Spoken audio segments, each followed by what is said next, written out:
Bonjour à tous, comment mieux vous connaître grâce à votre côté obscur? Et puis on va discuter un petit peu de l'intérêt justement de faire cette exploration. Mais avant, si vous aimez le message, les messages que je partage en général, je vous invite à mettre un petit j'aime en dessous cette vidéo, à laisser un commentaire si vous voulez donner votre avis, afin de m'aider à être plus visible et à développer mon activité. Bon, alors passons sur ce sujet-là. Quand je dis mieux connaître votre côté obscur, il n'est pas question d'aller faire le mal, entre guillemets. Je sais que certaines personnes un peu religieuses peuvent être choquées de ce côté-là, ou des personnes dans la spiritualité New Age. Il ne s'agit pas de se laisser aller à ses pulsions et de s'y complaire. Non. Il s'agit d'aller voir ce qu'on a bazardé dans le côté obscur, les parts de nous qu'on y a mis. Parce que dans le côté obscur, ça prend une forme différente pour chacun. Par exemple, une personne qui, je sais pas pourquoi, là, je vous prends l'image du moine.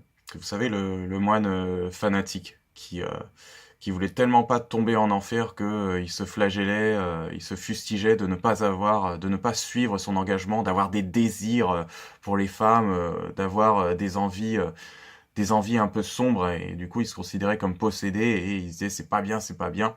Voilà, donc du coup il se retenait quelque part d'exprimer tout ceci et ça finissait par s'exprimer autrement.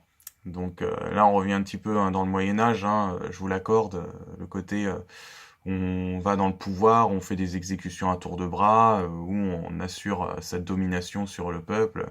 Bon, mais c'est une façon de vous dire que là, on bridait fortement quelque chose au nom de la religion et ça s'exprimait autrement, ça s'exprimait par de la violence vis-à-vis d'autrui. Donc là, évidemment, je vais pas vous parler du Moyen Âge, je vais vous parler de la société actuelle. Aujourd'hui, on continue à brider nos émotions, même si grâce à Internet, tout ça, on en connaît un peu plus sur l'être humain et du coup, on se rend compte que la société d'auparavant, elle n'était pas parfaite et qu'aujourd'hui, on est dans une société qui commence à changer, à évoluer, à être un peu plus tournée vers l'humain, bien que il y a des forces qui s'opposent, nous le savons. Donc c'est l'ancienne société, hein, la fin d'un empire, le début d'un autre, hein, et l'empire qui part veut résister, c'est normal. Alors, ce que nous y mettons dans le côté obscur, c'est tout notre côté émotion que on n'assume pas d'exprimer. Par exemple, faut pas pleurer parce que papa a dit que ceux qui pleuraient c'était des pleureuses. Voilà, donc moi je suis un garçon, je ne dois pas pleurer. Là, je vous cite des cas hein, de personnes que je rencontre et puis aussi de qu'on entend le plus. Hein. Une fille qui râle, maman m'a dit de pas râler parce que ça veut dire que j'étais une capricieuse qui pensait qu'à moi, égoïste et voilà. Bon, ça paraît anodin, ces paroles-là, mais ce sont des choses qui restent. Certains enfants vont bloquer plus sur l'information que d'autres. Chaque être humain est différent.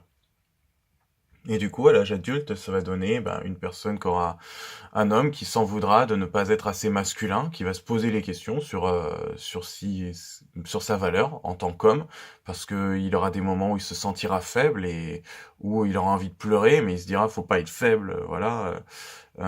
Et une femme qui aura pas confiance en elle, qui va rester introvertie et réservée, parce que on lui a dit qu'il fallait pas exprimer son opinion, exprimer son opinion, c'était quelque part râler. Quand on disait non à quelqu'un, on préfère se dire non à nous et puis oui aux autres.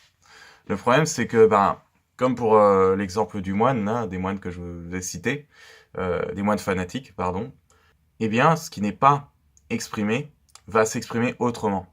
Donc ça va s'exprimer sur une certaine violence à l'extérieur. Bon, là je vous donne encore des exemples. Là. Voilà, le mec qui a pas le droit d'exprimer ses émotions. Peut-être que ça va être compliqué de communiquer avec les autres pour lui, parce que il va pas exprimer ses émotions, les autres vont pas vraiment comprendre ce qu'il veut et du coup il va avoir des attitudes de dominant pour reprendre le pouvoir qu'il a l'impression de manquer sur lui-même. La femme qui n'ose pas s'exprimer, eh ben elle va péter des câbles dans ses relations. Avec ses hommes parce que forcément elle aura tellement bridé ses propres désirs que elle va rebalancer la faute sur les autres et sur le monde.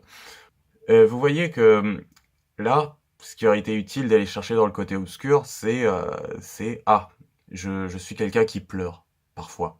Ou alors ah, je suis quelqu'un qui râle parfois. Ah, je suis quelqu'un de médiocre parfois, je suis quelqu'un de nul parfois, je suis quelqu'un de naïf parfois. Bien que on m'ait dit de ne pas être naïf dans la société, de ne pas être ceci, pas être cela, parce que c'est nul, etc. Vous pouvez aller voir en dessous de la vidéo, je vous ai mis le lien de là où je parle de être soi dans la société actuelle, comme quoi la société nous a bridés sur un certain... sur l'ancien système des 30 glorieuses, hein, performance, avoir une vie bien cadrée et puis ne pas en sortir. Et ça nous conditionne vachement. On se bride par rapport à ça. Quand on parle de côté obscur, on peut parler aussi de la notion du regard de l'autre, regard d'autrui, regard de la société sur nous. Parce que qu'est-ce qu'on va exprimer? Qu'est-ce qu'il faut exprimer? Et qu'est-ce qu'il ne faut pas exprimer? Or, si vous vous empêchez d'exprimer ce que vous êtes concrètement, ce que vous ressentez, ce qui vous traverse, vous n'êtes plus humain. L'être humain est fait pour être fort et faible à la fois, est fait pour avoir une dualité. Alors après, c'est moi qui le dis évidemment, puisque dans certaines sociétés, où certaines personnes vont se dire, non, l'être humain est fait pour être fort, et puis on se bat pour ça. Mais il y a des moments où on ne peut pas être tout le temps fort. Il y a des moments où on a besoin de relâcher. Qu'est-ce qu'on est à ce moment-là quand on relâche, Donc, il y a des moments où on est faible. Voilà, on peut pas être tout le temps faible non plus, parce que il y a des moments où on se donnera un peu plus que d'autres, on fera plus d'efforts que d'autres. Donc, qu'est-ce qu'on est à ce moment-là? On est les deux. Et c'est pour ça qu'il est important de prendre en considération les deux. C'est le concept de dualité. J'ai fait un article là-dessus également. En prenant en compte ces deux facettes-là de vous qui sont complètement opposées dans la vie de tous les jours, vous serez moins dur avec vous-même et vous permettrez d'avancer plus facilement. Voilà, vous permettrez de vous rendre compte que ah d'accord, ça je l'ai pas arrangé, c'est vrai, je me sens un peu faiblard là-dessus, j'ai du mal, c'est très dur, voilà, je le ressens et bon j'y travaillerai après. Bon, évidemment, avec les personnes que je rencontre en effet ce genre de problématique, sinon je vous en parlerai pas dans cette vidéo. J'aide la personne à prendre conscience de sa dualité, je l'aide à la reconnaître, à l'accepter, et à en faire usage par ses propres ressources, parce que c'est chaque client qui a les ressources à son changement. Donc c'est juste que tout le monde oublie ses ressources, mais ont besoin d'outils pour les rappeler. Et c'est ce que je fais avec les pratiques de PNL. Et puis aussi les pratiques, ce que j'ai mis en place en tant que personne pour débloquer certaines impasses. Voilà. Est-ce que j'ai quelque chose à ajouter? Bon, non, pas vraiment. Donc je vous laisse le lien en dessous là, de cette vidéo dans la description. Comme ça, ça vous permettra de voir l'article détaillé. Parce que là, j'improvise un peu en vidéo. Et vous devez vous en douter. Si vous avez aimé, partagez, commentez. Et voilà, je vous dis à la prochaine.